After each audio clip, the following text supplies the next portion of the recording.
So I wanted to make a video. I was just watching a video from River TV, and there's a woman says she doesn't like men. She was like, I love my boyfriend, or I like my boyfriend, but I don't like men. And I thought this is a good addition to some of the other things that have gone on, so to speak, or that I've been like really thinking about talking about. So first off, get a rose, leave us alone. That should be like men in 2024, because the way everything's going, even I'm preparing for a winter of sorts. Probably going to liquidate some assets, make sure I have some dry powder going into this year. Already I've done it before end of last year, just to pay for some stuff for the house, and give myself a little room. And I'm probably gonna do some more here in a little bit, and really kind of go into 2024 with not much, if nothing, in the market, other than like retirement savings and some other insurance like policies and stuff, right? But really just getting prepped for what's about to happen, right? And then even months ago I already talked to my parents about like how I helped them, and cutting that back, really cutting it in half to make sure everything's good. I could talk about it a little bit more, but I really don't want to. For those that know in terms of the money and everything like that, and how I make my money. Not anything bad, it's just, yeah. Anyways, with that being said, get a rose and leave us alone. We're going into a year where there are going to be some very serious shakeups, heartaches. I was talking to another friend who works in the insurance sales, like homeowners insurance, homeowners insurance, and car insurance and things like that, for a reputable company, one of the big ones. And he's talking to other friends that are, losing jobs and stuff like that. He's talking to people at different levels where they're talking about, hey, there is pressure that's coming. And, even though maybe you don't hear it often or from your outlets or something like that, that does not mean that it's not happening, that it's not coming, that it's not going to devastate a lot of people in so many different ways. So with that being said, in this video, where River's talking about this, playing this one woman talking about how she doesn't like men, and then hearing a man talk and everything, she wants to roll her eyes, but somehow she loves her boyfriend, which is weird because you don't get rid of that, right? But even Ebony K. Williams and some of the stuff that she's saying, where a lot of things that Kevin Samuels has said in the past, and what we say in the space now, and some of the things that we're pushing. And I'll touch on BGS's racial hypergamy, and probably a darker take on it, so to speak, a darker, more militant take on it, a harsh, disgusting take on it from Brother Grinch in a conversation I had with him. But if you don't like men, get a rose, and leave us alone. You don't have to die alone, none of that. You don't have to get a dog. I agree with that sentiment. And I think also men should actually look at that as well and apply that to themselves. But, get a rose and leave us alone. Leave us as men alone right now, because we're about to go through it, and you can say whatever you want. Hey, get a rose, leave us alone. We don't need your bullshit. We have more than enough stuff to deal with. Watching a video that Adrian Thomas sent me, where what's his name? O'Shea Duke Jackson was talking about some commentary from Ebony K. Williams, and it's just like, yo, Ebony, man, like you gotta call her 16 shots. You know what I mean? You gotta take all them shots to the womb, son, to soften that bitch up real quick. So a kid can stick to it, like at this point, get a surrogate. Like, you don't have to go through birth, man. Leave, keep that vag pristine, like it may not snap back at your age. Calm down. At this rate, man, it's just like, dude, it's like, just get a surrogate. Call it a day. Like I said in a video a while back, trick or get off the pot. Like, you stop doing all this like fanciful shit, and you trying to get your eggs frozen and all this other shit, and then you want to take them out and fry them real quick, and the in vitro fertilization where they use all types of rays and gamma rays to fucking, make the fetus stronger. I don't fucking know. Bitches trying to make Hulk babies or something. I totally, I know in vitro is not gamma ray. Anyways. But, like, that's what it sounds like anytime I hear it. Like, motherfuckers are using laser beams and shit to, like, grow kids. That's all I fucking hear when I hear about in vitro. But, yeah, get a rose and get a rose and leave us alone. Men don't need this going into 2024. It's every person for themselves. And BGS said this in another video. I forgot where, but he was talking about, like Concrete Rose and them, talking about, black women won't start acting right until men just leave. And men are leaving with the passport bros and stuff like that, SYSBM, so on and so forth.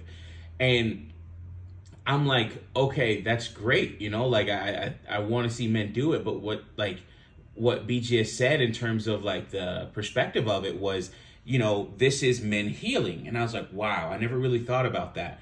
Leaving and getting away from it all is actually healing for men, or a way to heal. Like taking yourself out of a toxic environment so you don't breathe in that toxic air, so that your lungs can heal, so you can breathe better, so you can not have, the mental stress of, a Jonathan Majors type treatment, even if you deal with a woman outside of your race, thinking that somehow she's going to be any better. Ed always says, the red pill is 360 degrees.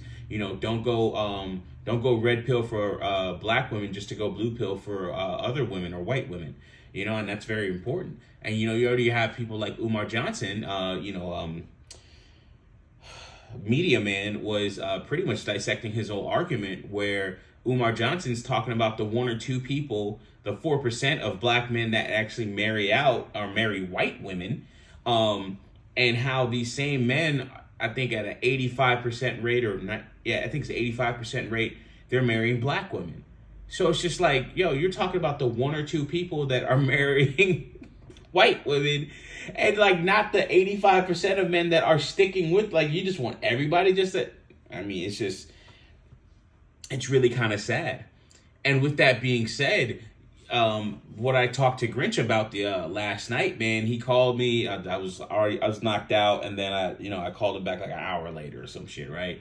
And then we had a good conversation, and we was talking about somebody was over my house doing some work for me and getting some stuff done.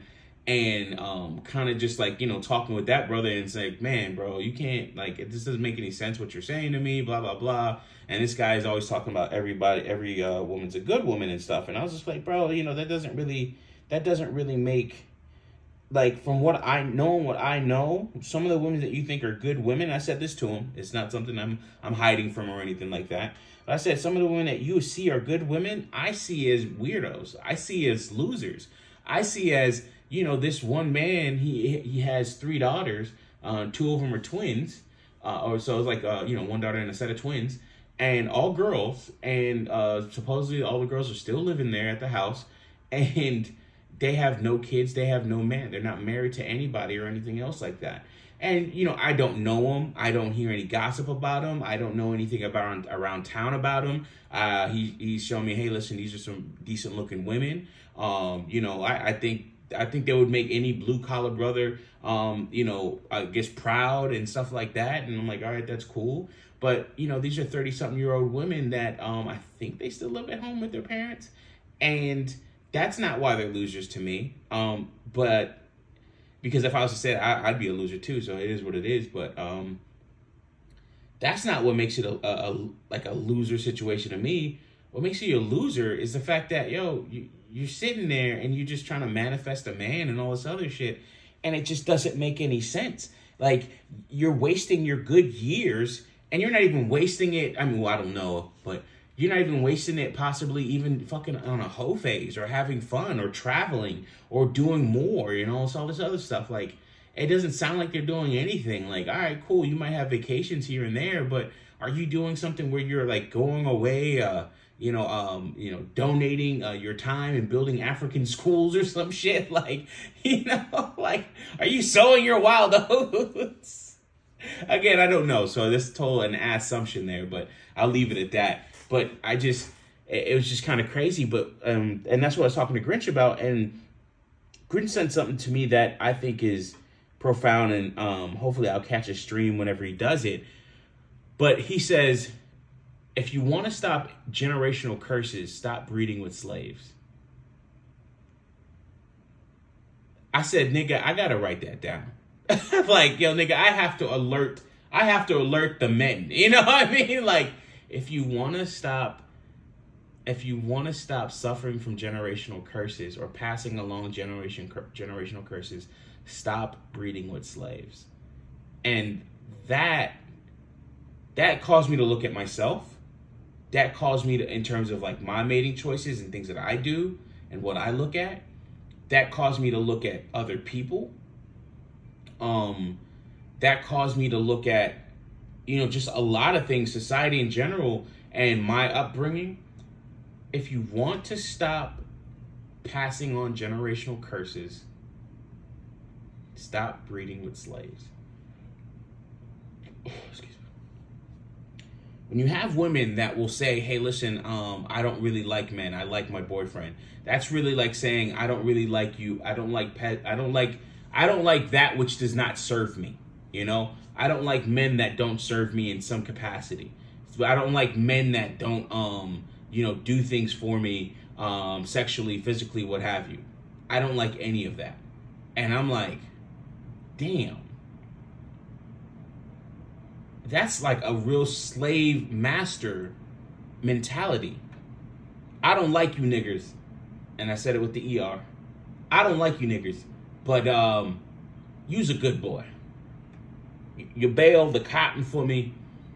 And it's crazy how you have these conversations, and one conversation that you have with another person inspires another person or brings up something. Because I don't think I inspired this in Grinch. He said he was talking. No, it's something that he said he was, he kind of revealed to me. And it's like, and it just comes up in a conversation. And it's just like, holy shit. When you're in a culture, when you're in a society that is heavy on some of the things, heavy on like, slave practices, racial hypergamy. This is the nasty side of racial hypergamy in terms of getting out of it, especially as a man.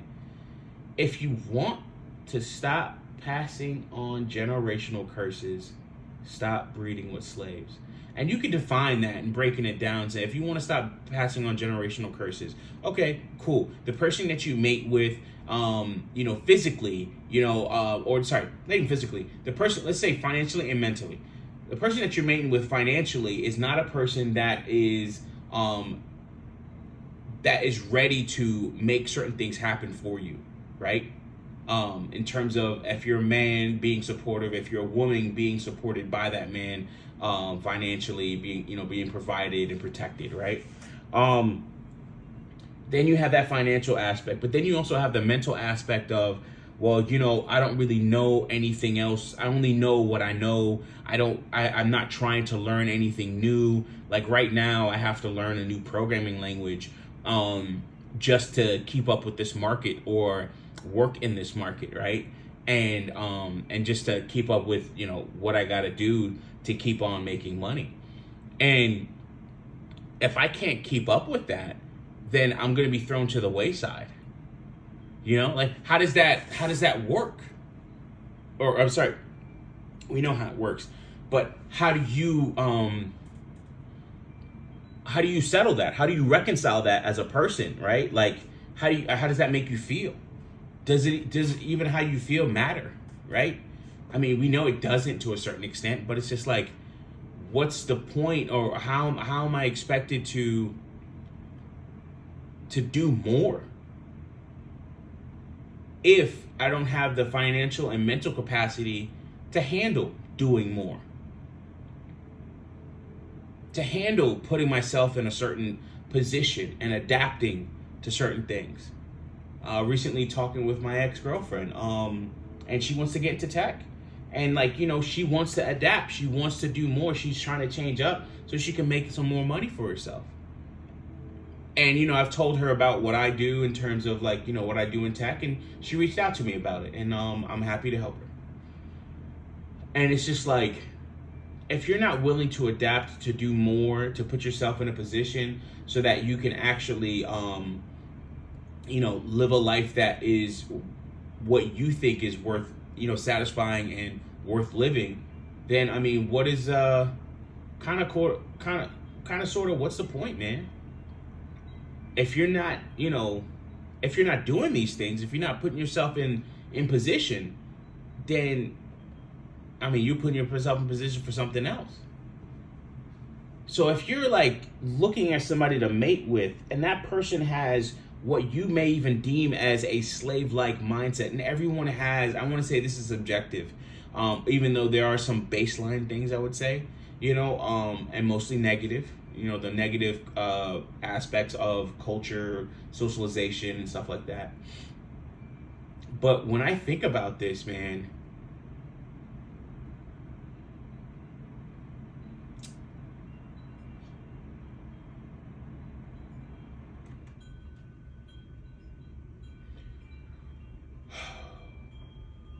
that's the rough side, that's the harsh side of racial hypergamy. Because when you start to see the racial hypergamy aspect, when you start to like fold in racial hypergamy, right? As maybe a part of this, as a level to this, or to that level to that layer cake of racial hypergamy. Grinch didn't say that. It's his own way of looking at it, his own thought process. I don't even think it's really connected to racial hypergamy. I'm making that connection. But when you start to see that you're breeding with somebody that has the same mindset that is going to be passed on and passed down to future generations, how do you expect it to get any better? What are you going to do to make it any better? I'm going to close this up. It looks like I have to tutor somebody for math. What are you going to do to make this any better? When you're looking at racial hypergamy, well, that is based off of race, which is usually based off of a slave-minded concept, right? So when you're looking at these things and you're saying, wow, okay, I got to do this. I'm doing this because I think a white man's ice is colder, or a white man will put me in a better position. When in actuality, if you took the race out of it and really focused and not have a slave-like mindset when it comes to these things, you can actually make progress, because some of these slave-like mindsets that you have are anchors. I'll leave it at that. This person's about to ring the doorbell. Talk to y'all later. Sorry to cut it short. Let me know if you want any more information, or part two, or more thoughts about this. And maybe it's just something that I could talk to Grinch about. I think he's on a strike, so it might be good to do a live stream with him on this. All right, with that being said, peace, love you all.